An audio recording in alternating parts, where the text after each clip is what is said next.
the one, the only, Ben Sion.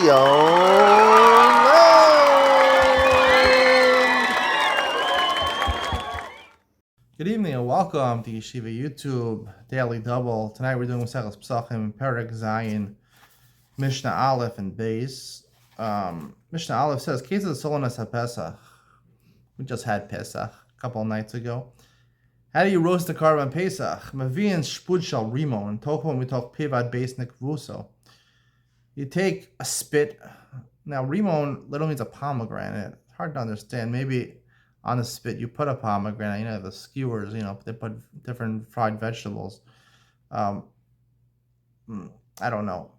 Literally means a piece of wood. Tochon we talk pivad beis nikvuso. You take it and you put it on top of the animal, the neck of the animal, until the place. The middle of the animal. You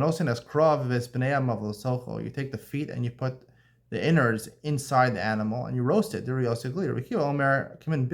can't put the intestines and put the feet inside of it. That's like cooking it. It cooks in the juices of inside. You roast the feet and the intestines outside of it. And we paskin like Rabbi Akiva.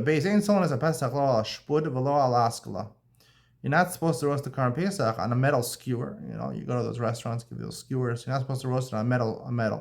V'lo askala, not an askala. An askala is a type of grill, a grill with metal grates. He actually told his Evet to do that on the askala. And we find out in Raya Bartanura that the Mishnah's missing words, and it's talking about if the askala is minu keves, if the askala has holes in it, then it's okay. And halacha is like Rabbi Tzadok, it's allowed. Naga becharsa shal tanur. Let's say you're roasting the Karban Pesach and it touches part of your oven is made out of earthenware. Now it's not allowed to touch the earthenware. It has to be roasted sliesh over the fire. If it touches metal, we see over here, that's a problem. And if it touches earthenware, also a problem. So if it touches that yaklov es makomo, you can just peel off the top of the meat wherever it is. That's okay. Let's say some of the juice from the animal fell on a piece of the earthenware and it rebounded, right? The juice came back to the meat. Yitol es makomo. So therefore, the juice already is absorbed. There's blia, there's absorption, and you have to take be'etzba. You have to take a finger's full.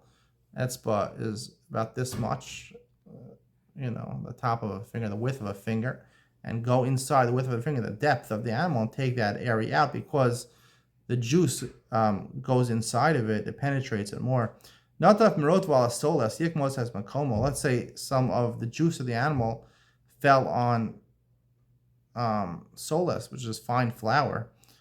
So you have to take makomo, you have to take like kmitza, when you do from a korban mincha, you take 3 fingers full. So therefore, you have to take 3 fingers full from the soles because it penetrates it.